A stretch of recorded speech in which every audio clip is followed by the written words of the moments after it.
रामनगर के एक छोटे से जंगल में टुनटुनी चिड़िया अपने पति कालू कौवे के साथ रहा करती थी। कालू कौवे के पास एक छोटी सी जमीन थी जिस पर दोनों पति पत्नी मिलकर खेती किया करते थे। कुछ दिनों बाद ही टुनटुनी चिड़िया के घर में एक बेटी ने जन्म लिया और दोनों पति पत्नी ने उसका नाम पिंकी चिड़िया रखा।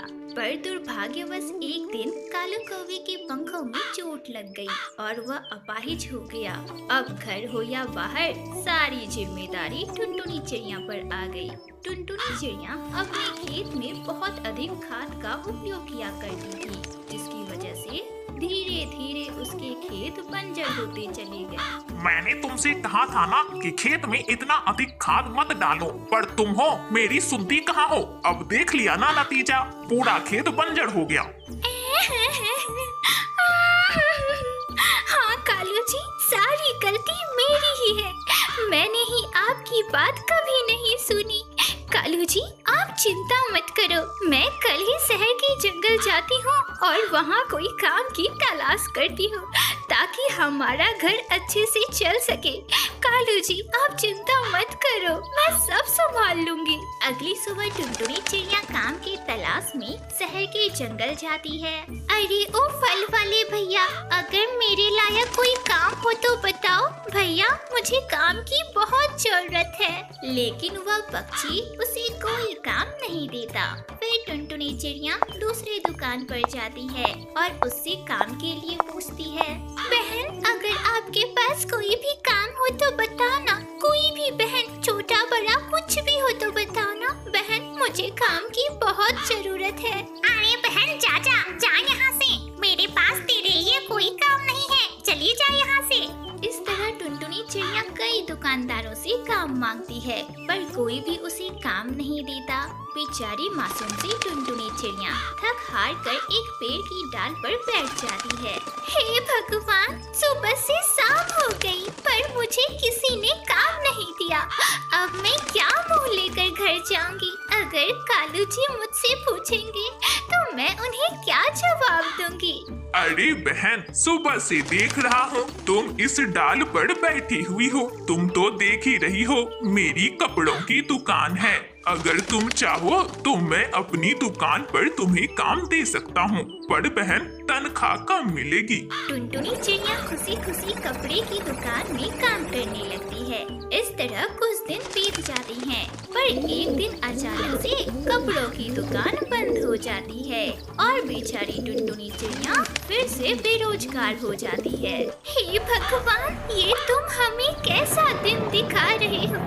अभी अभी तो मुझे काम मिला था, आपने फिर से मुझे उसी मोड़ पर लाकर खड़ा कर दिया। भगवान, अब हम अपना घर कैसे चलाएंगे? अरे मम्मी, क्या हुआ? आप क्यों मनहूस की तरह रोए जा रही हो? पापा, मम्मी को क्या हुआ? मम्मी क्यों रो रही है? और मम्मी, मैंने आपको बोला था ना कि मुझे आज मिठाई खानी है, तो फिर आप मेरे लिए मिठाई लेकर क्यों नहीं आई? अरे चुप हो जा कमबख्त, तुझे दिखाई नहीं दे रहा कि तेरी माँ की नौकरी चली गई है और तू है कि तुझे मिठाई खाने की पड़ी है? अरे कालू जी, आप इस बेचारी को क्यों डांट रहे हो? इसमें इसका क्या दोष? यह सब तो मेरे भाग्य में ही लिखा हुआ है। उस दिन टुनटुनी चिड़िया का पूरा परिवार बिना खाए ही सो गया। अगले दिन टुनटुनी चिड़िया की काकी सुंदरी उससे मिलने आती है। अरे काकी, आप और मेरे घर? क्या बात है काकी, आपके यहाँ सब कुछ ठीक तो है ना? अरे क्या करूँ बेटा, इस दुनिया में मेरा तुम लोगों के अलावा है ही कौन? मन किया तो तुम लोगों से मिलने आ गई। टुनटुनी बिटिया, तू बता, इन दिनों तू क्या कर रही है? क्या बताऊं काकी, मेरा पूरा जमीन बंजर हो गया। कालू जी को तो आप देख ही रहे हो, कालू जी का पर टूट गया है, वे विकलांग हो गए हैं। अब तो मुझे कुछ समझ ही नहीं आ रहा कि मैं क्या करूं, कहाँ जाऊं? बेटा, तुझे अब चिंता करने की कोई जरूरत नहीं है। तेरी यह काकी अभी तो जिंदा है, कल क्या होगा क्या पता। तू अपने परिवार को अपने साथ लेकर मेरे घर चल। चल वहाँ मेरे अंडों की फसल की देखभाल करना और उन अंडों को तोड़कर जो पैसे मिलेंगे उससे अपने परिवार का पालन पोषण करना। टुनटुनी चिड़िया अपने पति और बेटी को अपने साथ लेकर सुंदरी काकी के घर चली जाती है और उनके अंडों की फसल की देखभाल करने लगती है। मम्मी मम्मी, आज मैं आपके साथ अंडों के खेतों में जाऊंगी और वहाँ जाकर खूब अंडे खाऊंगी। हाँ हाँ बिटिया, क्यों नहीं, चल आज तू मेरे साथ अंडों के बगीचे में चल और तुझे जितना मन करेगा अंडे तो खा लेना। फिर टुनटुनी चिड़िया अपनी बेटी को साथ लेकर अंडे के बगीचे में जाती है और अपनी बेटी को बड़े बड़े अंडे तोड़ कर देती है और अंडों को तोड़कर टोकरी में भी रखती है।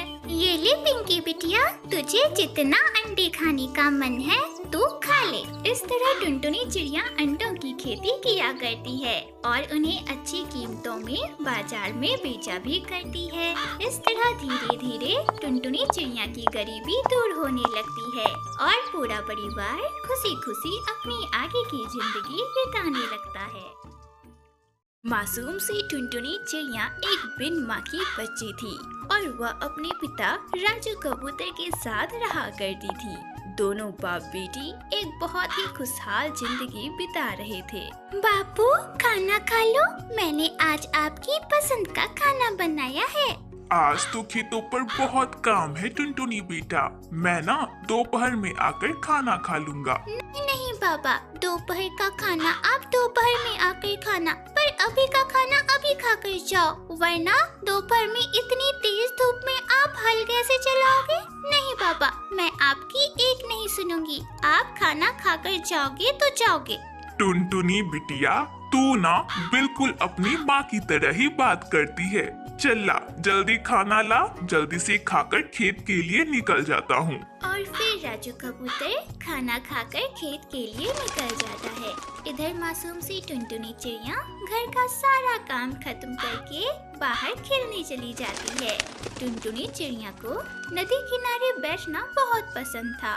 वह अक्सर ही नदी किनारे बैठा करती और फिर अपने बाबा से मिलने के लिए खेत पर जाया करती। आज जब टुनटुनी चिड़िया अपने बाबा से मिलने खेत पर गई तो उसने अपने बाबा को जमीन पर पड़ा बेहोश पाया।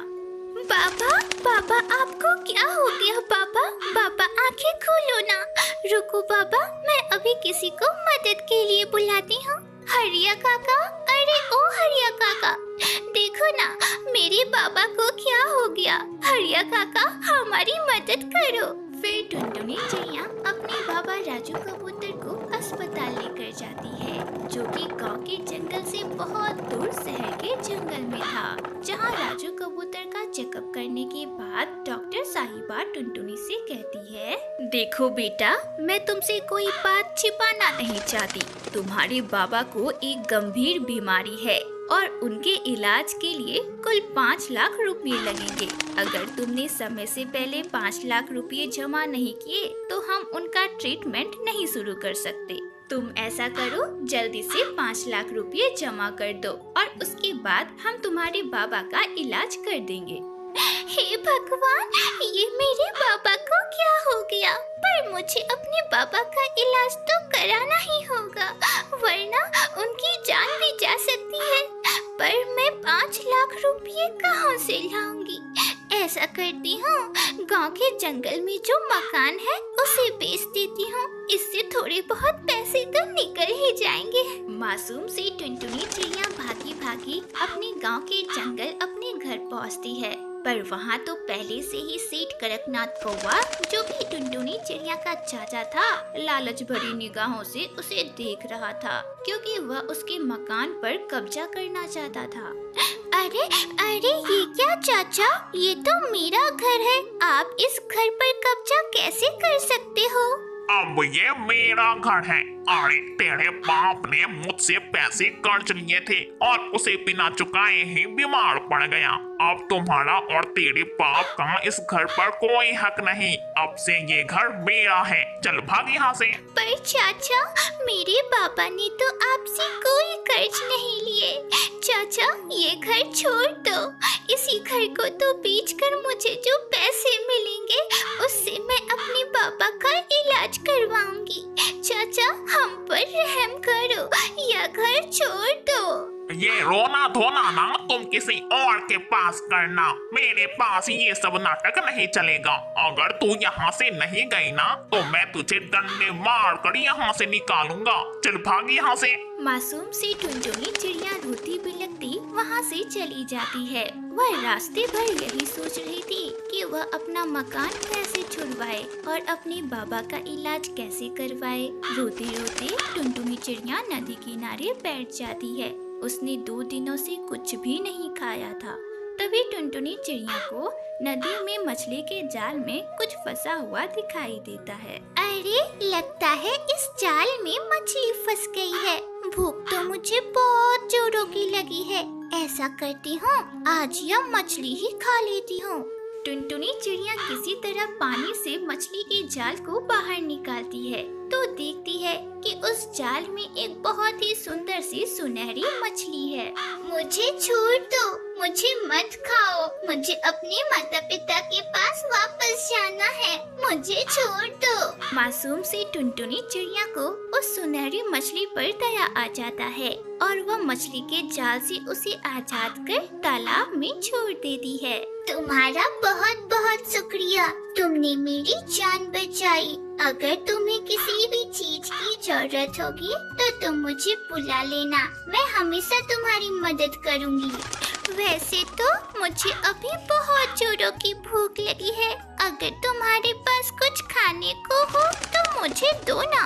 टुनटुनी चिड़िया के इतना बोलते ही उस सुनहरी मछली ने अपनी जादुई शक्ति से उसे एक जादुई बैंगन दिया और उससे कहा, ये एक जादुई बैंगन है। इससे तुम जो कुछ भी मांगोगी वो तुम्हें मिल जाएगा। अच्छा, अब मैं चलती हूँ। मेरा परिवार मेरी राह देख रहा होगा। और इतना बोलकर वह सुनहरी मछली वहाँ से चली जाती है। टुनटुनी चिड़िया को बहुत जोरों की भूख लगी थी तो उसने जादुई बैंगन से खाने को मांगा। खाना मांगते ही वहाँ तरह तरह के व्यंजन प्रकट हो गए और टुनटुनी चिड़िया ने भरपेट खाना खाया। तब तक दोस्तों, अगर आपको हमारी यह कहानी पसंद आ रही है तो आप इस कहानी को लाइक और हमारे चैनल को सब्सक्राइब करना ना भूलें। खाना खाने के बाद टुनटुनी चिड़िया उस जादुई बैंगन को अपने साथ लेकर अपने बाबा के पास गई और उस जादुई बैंगन से कहा, जादुई बैंगन, मेरे बाबा बीमार है। अगर तुम में जादू है तो तुम मेरे बाबा को ठीक कर दो ना। टुनटुनी चिड़िया के इतना कहते ही जादुई बैंगन से एक तेज प्रकाश निकली जो सीधा राजू कबूतर पर पड़ी। प्रकाश के पड़ते ही राजू कबूतर पूरी तरह से ठीक हो गया। सच में टुनटुनी बेटा, यह एक जादुई बैंगन है। अरे मैं तो बहुत तरोताजा महसूस कर रहा हूँ, जैसे मुझे कभी कोई बीमारी हुई ही नहीं थी। पर टुनटुनी बेटा, इस जादुई बैंगन का हमें सही उपयोग करना होगा। हाँ बाबा, मैं इस जादुई बैंगन का उपयोग हमेशा लोगों की मदद करने के लिए ही करूँगी। फिर टुनटुनी चिड़िया उस जादुई बैंगन से गरीबों की मदद करने लगी और अपने लिए एक आलीशान बंगला बनवाया और उसमें एक ऐश्वर्य की जिंदगी जीने लगी। जब इस बात की खबर सेठ कड़कनाथ कौवे को पड़ी तो उसने एक अंधेरी रात में उस जादुई बैंगन को टुनटुनी चिड़िया से चुरा लिया और अपने घर ले आया। अरे ओ जादुई बैंगन, मुझे एक बोरी भरकर सोना चाहिए और हाँ, चांदी, हीरे, जवाहरात सब कुछ चाहिए। मुझे जल्दी दे। पर वह जादुई बैंगन कोई भी हरकत नहीं करता और उसे कुछ भी नहीं देता। यह सब देखकर सेठ कड़कनाथ कौवे को गुस्सा आ जाता है और वह गुस्से से लाल होकर उस जादुई बैंगन को उठाकर पटक देता है। जमीन पर गिरने से उस जादुई बैंगन के टुकड़े टुकड़े हो जाते हैं।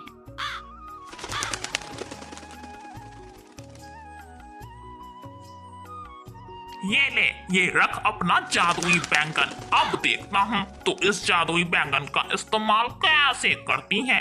ये ले, मैंने इसके टुकड़े टुकड़े कर दिए। अपने जादुई बैंगन के टुकड़े टुकड़े देखकर टुनटुनी चिड़िया को बहुत बुरा लगता है। मैं इस जादुई बैंगन को कभी भी अपने से जुदा नहीं कर सकती। इसके मरने पर मुझे इसे दफना देना चाहिए। मैं इसे अपने आंगन में दफना देती हूँ ताकि इसकी यादें सदा मेरे पास रहे। और इतना सोचकर टुनटुनी चिड़िया उस बैंगन के टुकड़ों को आंगन में दफना देती है। अगली सुबह जब टुनटुनी चिड़िया आंगन में जाती है तो देखती है कि वहाँ एक बैंगन का पौधा निकल आया है जिस पर बहुत सारे बैंगन लगे हुए हैं। टुनटुनी, मैं तुमसे कभी भी अलग नहीं हो सकता।